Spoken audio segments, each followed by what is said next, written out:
But the fact of the matter is کہ میاں صاحب بھی جب تقریر کریں، میاں صاحب کی بھی جو میموری ہے وہ آ کر غالباً 2017 کے بعد ختم ہو جاتی ہے. 2017 کے بعد جو اس ملک میں سیاست ہوئی، اس کے بعد جو 2022 کے بعد کے واقعات ہیں، وہاں پر بھی ان کو وہی بڑا پن دکھانا چاہیے تھا. اگر وہ کہتے ہیں کہ اس کا معاملہ جو ہے اس کو مذاکرات کے ذریعے، بات چیت کے ذریعے حل ہونا چاہیے، تو آج بیٹھنے میں کیا حرج ہے؟ نہیں، آج بیٹھنے میں کیا حرج ہے؟ آج بیٹھنا چاہیے. ملک تو آگے جائے نا. اب پاکستان کا عام آدمی جو ہے اس کی حالت دیکھ لے، بجلی کا بل وہ نہیں دے سکتا، بچے وہ نہیں پڑھا سکتا، ہسپتال وہ نہیں جا سکتا، اور شام کو 4-5 گھنٹے جو ہے اس انسرٹینٹی کے اندر کیا اس ملک میں انویسٹمنٹ آئے گی؟ کیا اس ملک کے اندر، اور کیا ہم اس سے پوری دنیا کے اندر میسج کیا دینا چاہ رہے ہیں کہ یار ایسے لوگ آپس میں بیٹھ کے ریزالو نہیں کر سکتے؟ مجھے پنجوتا صاحب سے ٹیک لیں دیں. پنجوتا صاحب، کیس کے اوپر بات کرنی تھی اور کیس سے نکل کے معاملہ سیاست پہ چلا گیا، لیکن واپس کیس کے اوپر آتے ہیں. آج یہ ٹیرین وائٹ کیس میں کیا ہوا؟ آپ پیش ہوئے تھے. دیکھیں، ٹیرین وائٹ کیس کی اگر بات کی جائے نا تو یہ 1 سال پہلے جو ہے وہ ڈیسائیڈ ہو چکا ہے اور 2-1 سے فیصلہ خان صاحب کے حق میں آ چکا تھا، اور ایک پریس ریلیز سے اس فیصلے کو ختم ہی نہیں کیا جا سکتا. جب ایک جج جو ہیں اختلاف رکھتے ہیں اور 2 ججز نے حق میں دے دیا ہے تو پھر اس کو دوبارہ جو ہے سماعت کے لیے فکس کرنا، نیا بینچ کانسٹیٹیوٹ کرنا. عدالت کو آج یہی بتایا گیا کہ اس میں تو خان صاحب کے حق میں فیصلہ آ گیا.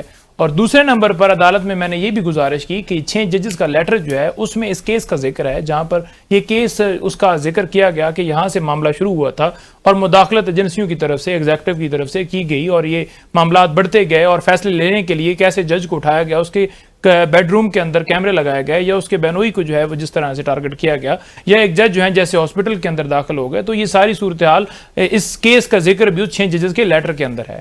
تو عدالت نے جب دیکھا سارا معاملہ تو انہوں نے کہا یہ تو پہلے ڈیسائیڈ ہو چکا ہے. تو انہوں نے اس کیس کو ناقابل سماعت قرار دیتے ہوئے کہ یہ بینچ دوبارہ جو ہے یہ نہیں اس طرح سے ریکنسٹیٹیوٹ ہو سکتا، جو ہم ہر روز کہہ رہے تھے. اور اس کے اوپر آ کر پریس کانفرنس کی گئی کہ جی دیکھیں جی ٹیرین وائٹ والا کیس شروع ہو گیا ہے اور یہ ہو گیا اور بالکل ٹھیک بینچ بنا ہے. اب آپ اس کیس کو اگر دیکھیں نا تو 3 ممبر بینچ میں سے 2 پہلے اور 3 اب تو 5-1 سے آ چکا ہے فیصلہ. ٹھیک ہے، تو اس میں تو کوئی مزید رہا ہی نہیں ہے. تو اس طرح سے کیسز چلائے گئے، اس طرح سے کیسز بنائے گئے. 1 سال کے بعد آپ پھر اس کیس کو پھر بینچ کانسٹیٹیوٹ کر کے شروع کر دیں، اور کبھی عدت کیس ہو، کبھی توشہ خانہ کا پارٹ 4 سٹارٹ کر دیں. تو یہ پولیٹیکل وکٹمائزیشن ہے. 9 مئی کا اگر آپ دیکھیں جو ہر روز کہتے تھے کہ ناقابل تردید شواہد ہیں، کل میں نے ایک کیس میں خان صاحب کو بری کروایا ہے اور اس میں جج نے اپنے فیصلے کے اندر لکھا ہے کہ کوئی شواہد نہیں ملے جس کی بنیاد کے اوپر اس کیس میں خان صاحب کو بری کیا جاتا ہے. پیش کی جاتے ہیں نا پھر وہ شواہد لائے جاتے، وہ ویڈیو وہ آڈیو جو کہتے ہیں جناب زوم میٹنگ کے ذریعے اکسایا گیا، یہ کہ کوئی چیز نہیں پیش کر سکے. تو ان کا جو سارا مدعا تھا 9 مئی کے اوپر وہ سارا ختم ہو چکا ہے. عمران خان صاحب کی حد تک بریت اسی بنیاد کے اوپر ہوئی ہے کہ کوئی ایویڈنس نہیں ہے. اب بات یہ رہ گئی کہ اس ملک کے اندر رول آف لا کی بات کی حد تک میں ضرور ایڈمٹ کروں گا، لیکن جو باقی چیزیں ہیں کہ یہ تمام سیاستدان اس طرح سے بیٹھیں اور یہ سارا معاملہ کریں اور ایک دوسرے کے ساتھ مل کر کہیں کہ اس دفعہ میں لے لوں اس دفعہ تم لے لو، یہ بات نہیں ہے.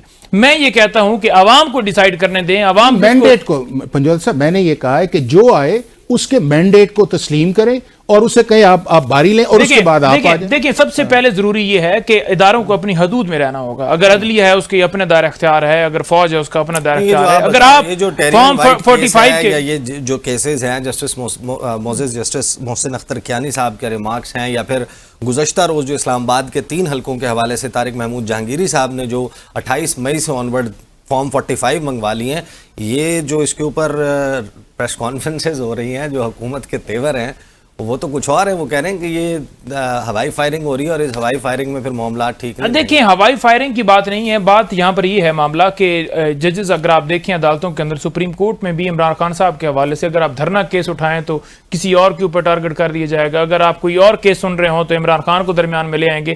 تو عدالتیں ریمارکس دیتی ہیں اور ہم کرٹیسائز بھی کرتے ہیں، لیکن اگر عدالت یہ کہے کہ فارم 45 لے کر آئیں، جو ہر روز کہتے تھے کہ ہم عدالت کے سامنے جا کر پیش کریں گے، ہم الیکشن ٹرائبیونلز میں جا کر پیش کریں گے، تو وہ جب پیش کرنے کا معاملہ ہے تو وہ پھر کیوں پیچھے بھاگ رہے ہیں؟ عدالت پوچھ رہی ہے کہ آئیں، لے آئیں اور آپ بتائیں. اور دوسرے نمبر پر بات یہ ہے کہ اگر عدلیہ کے حوالے سے عدالت بات کر رہی ہے کہ وہاں پر مداخلت نہیں ہونی چاہیے، یا یہ کہہ رہی ہے کہ سرویلنس جو ہے اس کا طریقہ کار ہم نے دیکھنا ہے کہ کیسے فون ٹیپ کر کے یا ریکارڈنگ کر کے کسی کو دھمکایا جاتا ہے، ڈرایا جاتا ہے، تو اس کے اوپر تھرڈ پارٹی کو کیوں تکلیف ہو رہی ہے؟ یہاں پر وزیر اعظم بھی پیش ہوتے ہیں، وزیر اعلیٰ بھی پیش ہوتے ہیں، وزیر داخلہ بھی پیش ہوتے ہیں، وزیر خارجہ بھی پیش ہوتے ہیں. عمران خان صاحب کی حد تک اگر آپ دیکھیں تو سپریم کورٹ نے بلایا تھا تو ود ان 1 آور عمران خان صاحب سپریم کورٹ میں پیش ہوئے تھے اور انہوں نے یہ نہیں کہا تھا کہ مجھے کیوں بلایا گیا. یہاں پر بلانے کا معاملہ ہے تو وہاں پر اعظم نذیر تارڑ صاحب میں تو بڑا مایوس ہوں. وہ کہہ رہے ہیں کہ مجھے بڑی تکلیف ہوئی ہے ان کے الفاظ سے, جتنے بھی انہوں نے باتیں کی ہیں. تو یہ بات کیسے آپ کہہ سکتے ہیں؟ آپ کو کیوں تکلیف ہوئی ہے؟ انہوں نے ریمارکس دینے ہیں. اب ایک فیصلہ آپ نے سنانا ہے تو اس سے پہلے آپ نے دیکھنا یہ عمران یعقوب صاحب نے کیونکہ جانا ہے